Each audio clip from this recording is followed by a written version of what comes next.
नमस्कार, आप देख रहे हैं एनबी न्यूज। आपके साथ मैं हूं पूजा परमार। इस वक्त की सबसे बड़ी खबर आपको बताते हैं, देश में एक बार फिर से कोरोना का बम फूटा है। एक बार फिर से लगातार दूसरे दिन 76,000 से ज्यादा कोरोना के नए केस सामने आए हैं। 24 घंटे में 76,664 नए कोरोना मरीज सामने आए हैं। देश में कोरोना के कुल केस अब 34,61,240 हो चुके हैं। एक दिन में 1,018 कोरोना संक्रमितों की मौत हुई है और वहीं अब तक देश में 62,713 लोगों की कोरोना की वजह से मौत हो चुकी है। बीते दिन 64,775 कोरोना संक्रमित मरीज ठीक भी हुए हैं और वहीं अब तक कुल 26,47,538 कोरोना के मरीज ठीक हो चुके हैं। देश में अब तक 7,50,411 कोरोना के एक्टिव केस हैं।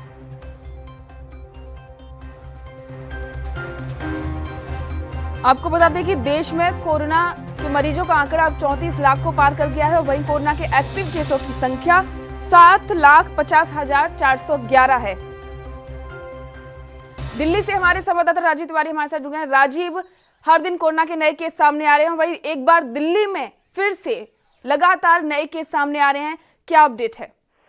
देखिए, बिल्कुल बता दें, जिस तरीके से लगातार कोरोना के जो पेशेंटों में इजाफा किया होता नजर आ रहा है और कहीं ना कहीं दिल्ली की जो कह सकते हैं, दिल्ली को जो रोल मॉडल के तौर पर रखा जा रहा था, अब वो रोल मॉडल कहीं ना कहीं कमजोर नजर आता है, क्योंकि दिल्ली सरकार के जो तमाम दावे थे वो कहीं ना कहीं अब विफल होते चले जा रहे हैं। क्योंकि कहा जा रहा था कि दिल्ली सरकार ने प्रॉपर इंतजाम किया हुआ है, हर तरीके से कोशिश की जा रही है, मगर हाँ, कोशिश जरूर की थी, मगर वो भी केंद्र सरकार के साथ मिलकर रोकथाम करने की कोशिश की थी। मगर जिस तरीके से अब दोबारा से केस बढ़ रहे हैं दिल्ली के अंदर, तो कहीं ना कहीं फिर लोगों को डर लगने लगा है कि स्थिति कहीं बिगड़ ना जाए दोबारा से दिल्ली की। मगर कहीं ना कहीं ये जरूर कर सकते हैं कि जनता भी कहीं ना कहीं अनदेखी कर रही है, जिसकी वजह से सोशल डिस्टेंसिंग का पालन नहीं कर रही है, यहाँ तक कि कई जगह तो मास्क तक यूज नहीं किए जा रहे हैं। तो कहीं ना कहीं ये जरूर है, जनता और सरकार दोनों ही मिलकर कार्य करे तभी इससे बचा जा सकता है। मगर कहीं ना कहीं जब दोबारा स्थिति बिगड़ने लगी है तो शायद जनता को दोबारा से डर लगने लगा है और कहीं ना कहीं भीड़ से खुद जो समझदार नागरिक है वो अपने आप को खुद बचा रहे हैं भीड़ से जाने के लिए। जी राजीव, एक बात और है कि लगातार जो दिल्ली के सीएम है अरविंद केजरीवाल, वो यही कहते रहते हैं कि हमारी जनता बहुत ज्यादा सतर्क है, सुरक्षित है और वो खुद अपने आप में ध्यान रखती है और अब कोरोना के मरीज भी काफी कम है। तो कहीं ना कहीं ये जो जनता, ये जो जितनी भी लापरवाही बरत रही है, वो क्या वो सीएम केजरीवाल के बयानों का नतीजा है? देखिए, एक चीज इसमें स्पष्ट है, जिस तरीके से अरविंद केजरीवाल जी कह रहे हैं कि हम पूरी तरह से हर तरीके से कोशिश कर रहे हैं और हर तरीके से इलाज की भी पूरी व्यवस्था की जा रही है, हर तरीके से कोशिश जरूर की जा रही है। मगर एक चीज इसमें जरूर है कि जो सरकार की तरफ से अनदेखी की जा रही है, यानी जिन लोगों को, अधिकारियों को बनाया गया है सोशल डिस्टेंसिंग का पालन करवाने के लिए या फिर कहें मास्क वगैरह का यूज करवाने के लिए, और यहाँ तक कि जो लोग सोशल डिस्टेंसिंग का पालन नहीं कर रहे हैं, जिनको चालान काटने तक की परमिशन दी गई है, यानी जुर्माना करने की परमिशन दी गई है, वो और बाजारों में दिखते नहीं है। क्योंकि लगातार बाजारों के अंदर भीड़ है और लगातार मार्केटों के अंदर भीड़ भी नजर आ रही है और कहीं न कहीं कह सकते हैं होटल वगैरह भी खुल चुके हैं। तो कहीं ना कहीं ये जरूर है, वो अधिकारी नहीं है जिनका लोगों को डर था कि हाँ, हमारा जुर्माना हो सकता है, हम मास्क नहीं लगाएंगे तो या सोशल डिस्टेंसिंग का पालन नहीं करेंगे। जी बिल्कुल राजीव, आपका बहुत बहुत शुक्रिया इस जानकारी के लिए। इसी के साथ राजस्थान में कोरोना के आंकड़ों की जानकारी के लिए हमारे साथ जुड़ गए हमारे संवाददाता जयपुर से संदीप अग्रवाल। संदीप, अभी राजस्थान में कंटिन्यू बहुत सारे कोरोना के केस सामने आ रहे हैं, वहां के आज के आंकड़ों की बात की जाए तो क्या आंकड़ा है? देखिए, मैं बता दूं कि आज की अगर पूरे प्रदेश की बात करें तो पूरे पॉजिटिव आ चुके हैं। जो मेडिकल बुलेटिन जारी हुआ उसमें 1,355 नए केसों की पुष्टि की जा चुकी है और सबसे बड़ी बात ये है, यहाँ पे 237 केस अकेले राजधानी जयपुर से सामने आए हैं और वहीं पूरे प्रदेश में 14,320 केस हैं, वो एक्टिव केस हैं। और जो टोटल डेथ हुई थी कल की बात करें तो 12 डेथ हुई और टोटल डेथ आज तक की बात करें पूरे प्रदेश भर में तो 1,017 का आंकड़ा पार कर गया है। ऐसे में सबसे बड़ी बात यहाँ पे है कि आमजन जो लापरवाही बरत रहा है उसका एक नतीजा है कि लगातार कोरोना वायरस के जो मामले हैं वो सामने आ रहे हैं और आमजन जो है, जो गाइडलाइन जारी की गई थी मेडिकल विभाग द्वारा, WHO द्वारा, उसका कहीं ना कहीं पालन नहीं कर रहा और मनमर्जी से आवागमन कर रहा है और जिसके कारण जो मामले सामने आ रहे हैं वो चिंता का विषय है राजस्थान में। पूजा संदीप, एक बात और है कि जब राजस्थान में पिछले कुछ महीनों से जब सियासी घमासान चल रहा था, उस वक्त सीएम अशोक गहलोत और कांग्रेस के बड़े नेता लगातार यही कह रहे थे कि भाई कोरोना को लेकर विधानसभा सत्र बुलाया जाए। सत्र भी बुला लिया गया, लेकिन उसके बाद कोई ऐसा नतीजा नजर नहीं आया कि कोरोना के आंकड़ों में कमी आई हो, जबकि उल्टे बढ़े हैं। तो क्या कोरोना के जो केस राजस्थान में बढ़ रहे हैं उसकी वजह सरकार की अनदेखी है? बिल्कुल, ये कहना नहीं होगा पूछा जिस प्रकार से गाइडलाइन की थी उसको लेकर राजस्थान की सरकार जो थी या आज है जो वो लगातार अवेयर हो रही है, और अवेयरनेस के चक्कर में लगातार डंडा पीट रही है अपना कि कहीं ना कहीं राजस्थान सतर्क है और बड़े बड़े दावे किए जा रहे थे। लेकिन विधानसभा सत्र बुलाया गया, उसमें भी सोशल डिस्टेंसिंग की धज्जियां उड़ाई गई। कल जो विरोध प्रदर्शन हुआ एनएसयूआई का और जो एनईटी और जेई के एग्जाम को विरोध प्रदर्शन हुआ, उसमें भी सोशल डिस्टेंसिंग धज्जियां उड़ाई गया। सरकार के जो माइंड है वही गाइडलाइन का पालन नहीं करे, तो ऐसे में कहीं ना कहीं आमजन जो है वो लापरवाही तो बरतेगा ही, और यही नतीजा है कि लगातार जी संदीप, आपका बहुत बहुत शुक्रिया जानकारी के लिए। और इसी के साथ पंजाब में कोरोना के आंकड़ों की जानकारी के लिए हमारे साथ जुड़ गए हमारे विशेष संवाददाता विनीत कपूर। विनीत, अभी पंजाब में कोरोना का क्या आंकड़ा है? अगर पंजाब की बात करें तो पंजाब में भी लगातार कोरोना जो है वो अपने कहर बरपाता हुआ नजर आ रहा है। सीधे तौर पर अगर हम एक दिन के आंकड़ों की बात करें, एक दिन का जो आंकड़ा है वो कहीं ना कहीं 2000 पार होता हुआ नजर आ रहा है। मौत की अगर बात करें तो हर रोज पंजाब में 40 से 50 कोरोना संक्रमितों की मौत हो रही है, जो एक बड़ी चिंता का विषय बना हुआ है। सीधे तौर पर अगर हम सरकार की बात करें या फिर प्रशासन की बात करें, ये जरूर कह रहा है कि हम कड़े इंतजाम कर रहे हैं ताकि कोरोना पर नकेल कसी जा सके, लेकिन फिलहाल प्रदेश के अंदर कोरोना जो है वो कहीं ना कहीं कंट्रोल होता हुआ नजर नहीं आ रहा। और इस वक्त अगर ओवरऑल संदिग्ध मामलों की बात करें तो अब तक जो पूरे संदिग्ध मामले हैं 1 लाख के पार जा चुके हैं। दिन भर में अगर इकट्ठे कल की ही बात करें 19,000 से ज्यादा सैंपल इकट्ठे किए गए थे, जिसमें जो हम पॉजिटिव मरीजों की बात करें, जो ओवरऑल मरीज है उसकी संख्या 49,378 हो चुकी है, जिसमें से 33,008 मरीज जो हैं वो ठीक हो चुके हैं। लेकिन अभी भी 15,000 से ऊपर मरीज जो हैं वो कहीं ना कहीं कह सकते हैं कि उपचाराधीन है, और 1307 मौतें जो हैं वो पंजाब में कोरोना की वजह से हो चुकी हैं। और एक बड़ी जो चिंता का विषय ये है कि पंजाब के विधायक, कैबिनेट मंत्री जो हैं वो भी कहीं ना कहीं कोरोना की चपेट में आते हुए नजर आया, और एक बड़ा तबका जो है वो कहीं ना कहीं इसकी गिरफ्त में फंसता हुआ नजर आया है। जी विनीत, आपका बहुत बहुत शुक्रिया जानकारी के लिए। आपको बता दें कि देश में लगातार कोरोना के आंकड़े सामने आ रहे हैं, लगातार कोरोना के मरीज बढ़ रहे हैं, और इस जो कि प्रशासन और सरकार के लिए काफी चिंता की बात है।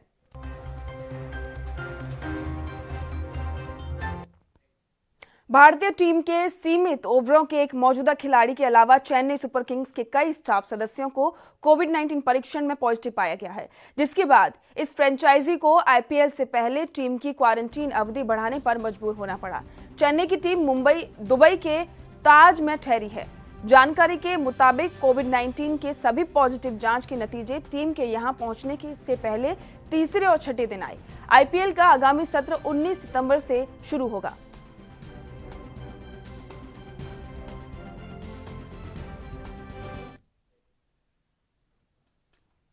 इसी साल अक्टूबर में फाइनेंशियल एक्शन टास्क फोर्स की होने वाली बैठक का समय जैसे जैसे नजदीक आता जा रहा है, वैसे वैसे पाकिस्तान सरकार की बेचैनी बढ़ती जा रही है।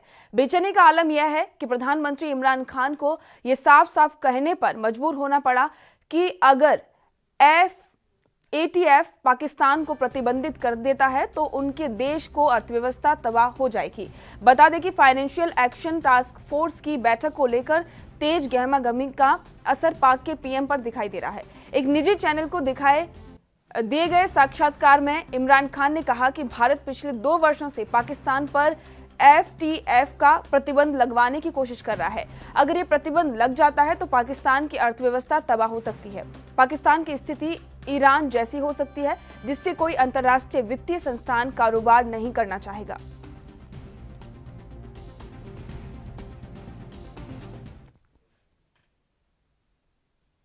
सुप्रीम कोर्ट आरबीआई की लोन मोरेटोरियम योजना को इस साल दिसंबर तक बढ़ाए जाने की मांग को लेकर दाखिल की गई नई याचिका पर सुनवाई को तैयार हो गया है। याचिकाकर्ता ने अदालत के समक्ष दलील देखी को कोरोना संकट से पैदा हुई जिन विषम परिस्थितियों को देखते हुए मोरेटोरियम सुविधा दी गई थी वह अभी टली नहीं है।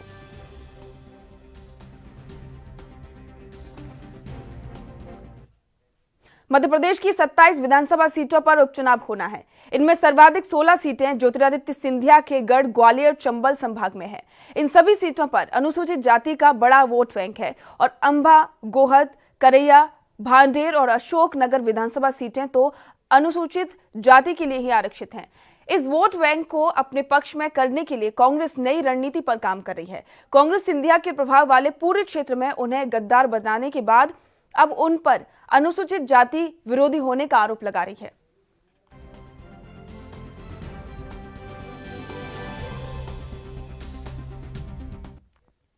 जम्मू कश्मीर के शोपियां में सुरक्षा बलों के साथ मुठभेड़ में 4 आतंकियों को मार गिराया है। आतंकी ने आत्मसमर्पण कर दिया है। हालांकि आतंकियों के खिलाफ सुरक्षा बलों का संयुक्त अभियान अभी भी जारी है। सेना ने जो भी बताया है कि आतंकियों से अब तक 2 AK-47 राइफल्स और 3 पिस्टल भी बरामद की हैं। इससे पहले जम्मू कश्मीर पुलिस ने आतंकियों के सुरक्षा बलों के साथ हुई मुठभेड़ में मारे जाने की खबर दी थी। ये मुठभेड़ जम्मू कश्मीर के शोपियां जिले के किलूरा इलाके में हुई।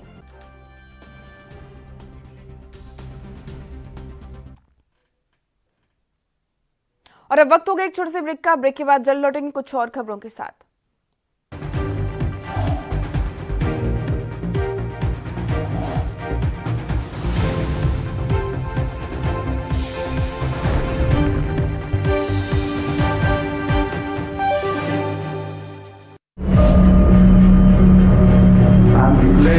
Public health emergency of international concern over the global outbreak of novel coronavirus. Bharat की कोरोना वायरस से जंग।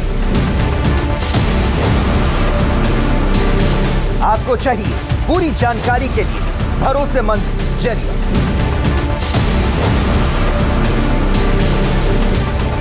जानकारी जो अफवाहों पर न हो। 24 घंटे 7 दिन लगातार सिर्फ ANB न्यूज पर।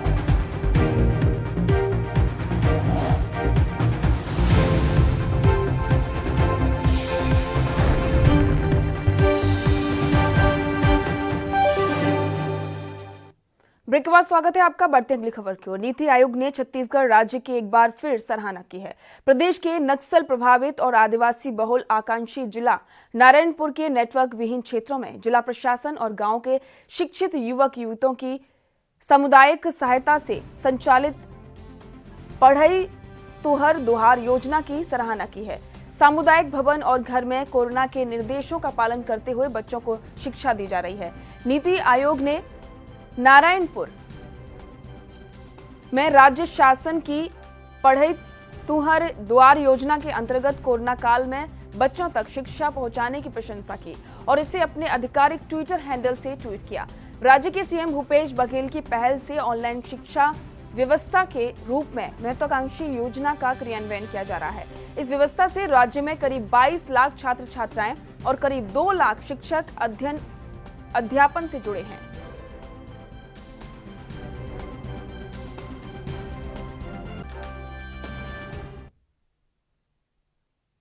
हरियाणा में लॉकडाउन के दौरान शराब घोटाले की जांच पूरी कर चुकी एसीटी की रिपोर्ट पर अब विजिलेंस पूरे प्रदेश में जांच करेगी। वहीं गृह मंत्री अनिल विज और डिप्टी सीएम दुष्यंत चौटाला के बीच लॉकडाउन के दौरान अनाधिकृत तरीके से बेची गई शराब मामले पर चली आ रही रार के बीच अब मुख्यमंत्री मनोहर लाल खट्टर ने रिपोर्ट पर कार्रवाई के लिए अनिल विज की ओर से की गई सभी सिफारिशों को मंजूर दे दी है, जिसके बाद अब एक आईपीएस और एक आईएएस अधिकारी से भी एक्सप्लेनेशन कॉल की गई। वहीं इस पूरे मुद्दे में पहली बार विज दुष्यंत के साथ खड़े नजर आए। ये सारा मामला, क्योंकि इसमें बहुत अनियमितताएं बताई गई हैं, स्टेट इंटेलिजेंस ब्यूरो इसकी जांच करे। मुख्यमंत्री जी ने मेरी सारी रिकमेंडेशनों को माना और चीफ सेक्रेटरी को सब पर कार्रवाई करने के लिए कहा। चीफ सेक्रेटरी ने, क्योंकि आईएएस की एक्सप्लेनेशन चीफ सेक्रेटरी कॉल कर सकते हैं, उन्होंने शेखर विद्यार्थी की एक्सप्लेनेशन कॉल की है और होम डिपार्टमेंट को कहा है कि वो प्रतीक्षा गुदारा की भी एक्सप्लेनेशन कॉल करें। चीफ सेक्रेटरी ने एक्साइज डिपार्टमेंट को और होम डिपार्टमेंट को ये भी कहा है कि आप अपने अपने विभाग में एससीटी में जहाँ जहाँ पर उनके विभाग के मुतल्लिक अनियमितताओं का जिक्र किया गया है उनकी डिपार्टमेंटल जांच कराएं। वो हम कराने जा रहे हैं और चीफ सेक्रेटरी ने स्टेट विजिलेंस को कहा है कि इस सारे मामले की स्टेट विजिलेंस जांच करे और स्टेट विजिलेंस को उसके लिए पत्र लिख दिया गया है। स्टेट विजिलेंस शराब के कहाँ कहाँ पर अनियमित सेल हुई या कहाँ कहाँ पर अनियमितताएँ हुई उस सारे की जांच। नहीं, मैं और दुष्यंत चौटाला दोनों ही प्रदेश से भ्रष्टाचार के खिलाफ लड़ रहे हैं, दोनों मिलकर लड़ रहे हैं और दोनों ही हम चाह रहे हैं कि शराब का जिस प्रकार से पिछले समय में गुजरे समय में पिछली सरकारों में लूटमार होती रही है वो हमारे राज्य में ना हो और दोनों हम अपने अपने तरीके से उस पर रोक लगाने की कोशिश कर रहे हैं। लेकिन फिर भी वो जांच रिपोर्ट से संतुष्ट क्यों नहीं है? नहीं, जांच रिपोर्ट तो सरकार की है और वो सरकार का हिस्सा है और सरकार ने करवाई है जांच को मुख्यमंत्री जी ने अपनी संतुष्टि कर दी है। जांच पर कार्रवाई के आदेश हो गए हैं। जांच पर स्टेट विजिलेंस को केस चला गया है तो वो सरकार का हिस्सा है। मुझे नहीं लगता कि वो ऐसा कहें कि वो संतुष्ट। सपा एमएलसी सुनील सिंह साजन ने कहा है कि सरकार छात्र विरोधी सरकार है। साथ ही कहा कि प्रधानमंत्री भी बदल गए हैं। जी और नीट की परीक्षा को लेकर बीजेपी सरकार जिद पर अड़ी हुई है। कई राज्यों में बाढ़ आ चुकी है और कई लोगों के पास रहने का इंतजाम नहीं है। उन्होंने और क्या कुछ कहा, आइए सुनाते हैं। तो मंशा होती तो योगी जी को पत्र लिखना चाहिए था मोदी जी को कि एग्जाम ना कराएं, बात करनी चाहिए थी। लेकिन क्योंकि ये छात्र विरोधी सरकार है और मुझे तो एक बात नहीं समझ में आ रही, प्रधानमंत्री जी कैसे बदल गए। प्रधानमंत्री जी ने तो इस कोरोना महामारी की शुरुआत में पूरे देश को एक संदेश दिया था। प्रधान है ये बात तब कही थी जब हिंदुस्तान में कुल कोरोना संक्रमित 500 लोग रहे होंगे, पूरा देश बंद हो गया। जब 33 लाख हो गए, हजारों लोग प्रतिदिन मर रहे हैं कोरोना महामारी से, तब आपने जिद पकड़ ली है कि जान के बदले एग्जाम। तो समाजवादी पार्टी ने यही कहा है कि जान के बदले एग्जाम नहीं चलेगा, नहीं चलेगा। तो मुझे लगता है कि सरकार को इसको गंभीरता से संज्ञान में लेकर के, जब कई राज्यों में बाढ़ आई है, लॉकडाउन के चलते ट्रेन नहीं चल रही है, मेट्रो नहीं चल रही है, बसें नहीं चल रही हैं, कहीं रहने का इंतजाम नहीं, खाने का इंतजाम नहीं, तो आखिर आप कैसे परीक्षा करा लेंगे। और समाजवादी पार्टी के राष्ट्रीय अध्यक्ष जी ने जो खुला पत्र लिखा उसमें तो लिखा है, ठीक है, भारतीय जनता पार्टी की सरकार को अगर लगता है कि नहीं एग्जाम करा लेने में ही उनका ईगो शांत होगा, तो भाजपा सरकार है वो छात्र नौजवानों के लिए वही इंतजाम कर दे जो जब विधायक खरीदते हैं तो कितनी अच्छी जगह रुकवाते हैं, उनको खिलाते हैं, उनको रहने का इंतजाम, उनको बस का इंतजाम करते हैं, वो सारे इंतजाम कर दें। दिल्ली बीजेपी पिछले कई दिनों से अन्ना हजारे के बहाने दिल्ली के मुख्यमंत्री अरविंद केजरीवाल पर निशाना साधते हुए नजर आ रही है। हाल ही में दिल्ली बीजेपी के अध्यक्ष आदेश गुप्ता ने अन्ना हजारे को एक चिट्ठी भी लिखी है जिसमें सीएम केजरीवाल के खिलाफ आंदोलन करने का अनुरोध किया गया है, जिसके बाद अब अन्ना हजारे ने आदेश गुप्ता की चिट्ठी का जवाब दिया है और बीजेपी पर ही निशाना साधा है। आदेश गुप्ता को लिखे गए पत्र में अन्ना हजारे ने कहा है कि आपकी बीजेपी पिछले 6 साल से ज्यादा वक्त से देश की सत्ता संभाल रही है।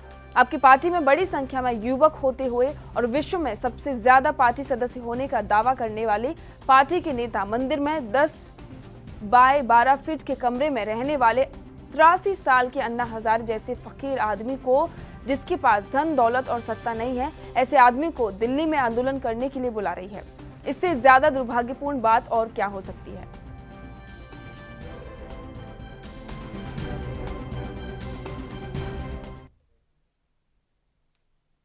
दिल्ली के जिम मालिकों ने सफदर जंग एयरपोर्ट के पास सड़क पर उतरकर विरोध प्रदर्शन किया। दरअसल पिछले कई महीनों से कोरोना संकट के चलते दिल्ली के तमाम इलाकों को जिम बंद पड़े हैं, जिसकी वजह से जिम मालिक परेशान हैं और रोजी रोटी का संकट खड़ा हो गया है। इसी को लेकर जब जिम संचालकों ने हाथों में तख्तियां लेकर दिल्ली सरकार और दिल्ली के एलजी के खिलाफ प्रदर्शन किया है और साथ ही अपील करते हुए कहा है कि या तो जिम खोले जाएं या फिर हमें फांसी दी जाए। पटरी से नीचे उतरो, सारे रोड पे जब खुल गया पूरे हिंदुस्तान। कैसे जिम से बीमारियां ठीक होती हैं, डिप्रेशन कम होता है, उसके बावजूद जिम पे क्यों पाबंदी लगाई गई? तालाबंदी जिम पे क्यों है? भाई बंद करने हैं तो वो चीजें बंद करो जिससे सेहत खराब होती है, जिससे सेहत अच्छी होती है, वो भी बंद कर रखे आप लोगों ने। भाई बच्चे हमारे भी हैं, माँ हमारे भी हैं, हम क्यों सफर करें? अगर आप सफर करवाना है तो उनको लोगों को करवाओ जो नशा बेचते हैं। हम सारा लोगों की सेहत ठीक करते हैं, तो हमें क्यों आप लोगों ने बंद कर रखा है? मैं आज बोलना चाहता हूं केजरीवाल जी से, केजरीवाल जी आपने पाक में जिम लगवाए। अरे जिम लगवाए, कैसे लगवाए थे? सेहत ठीक करने के लिए। तो जिम में हम कर क्या रहे हैं? हम लोगों की सेहत ठीक कर रहे हैं। क्यों? बिल्कुल केजरीवाल ने बड़ा दिया है धोखा दिल्ली वालों को। ऐसा क्यों कर रहे हैं आप लोग? क्यों आप हम सपोर्ट नहीं कर रहे? भाई इतने लोग इकट्ठे हुए हैं सर, 5 महीने हो गए, 5 महीने से 1 रुपया नहीं कमाया किसी ने।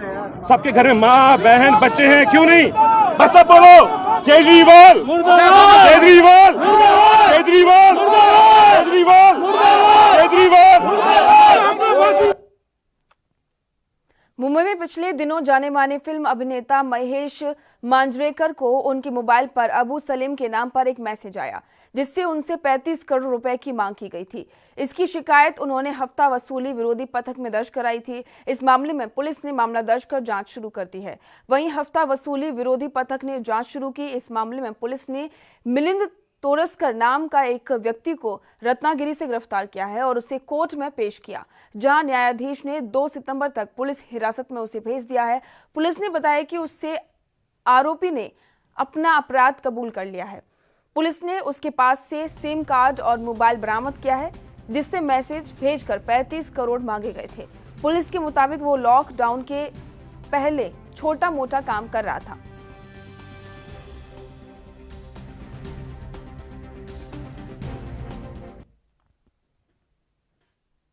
पंजाब में कांग्रेस के विधायक कुलबीर जीरा विधानसभा के संक्षिप्त मानसून सत्र में हिस्सा लेने के बाद कोरोना वायरस से संक्रमित पाए गए। शुक्रवार को वह कुछ समय के लिए विधानसभा में थे। सुतराना सीट से विधायक निर्मल सिंह की कोविड-19 जांच रिपोर्ट 3 दिन पहले भी आई थी और उनमें उनके संक्रमित होने की पुष्टि नहीं हुई थी। अब रिपोर्ट में संक्रमण की पुष्टि हुई है। विधानसभा अध्यक्ष राणा के केपी सिंह ने बताया कि निर्मल सिंह ने 25 अगस्त को जांच कराई थी और उसमें संक्रमण की पुष्टि नहीं हुई थी। इस जांच रिपोर्ट के आधार पर वे सदन में गए थे। अध्यक्ष ने बताया कि लेकिन आज उन्हें बुखार महसूस हुआ। उन्होंने बताया कि इसके बाद विधायक ने जांच कराई और वो संक्रमित पाए गए।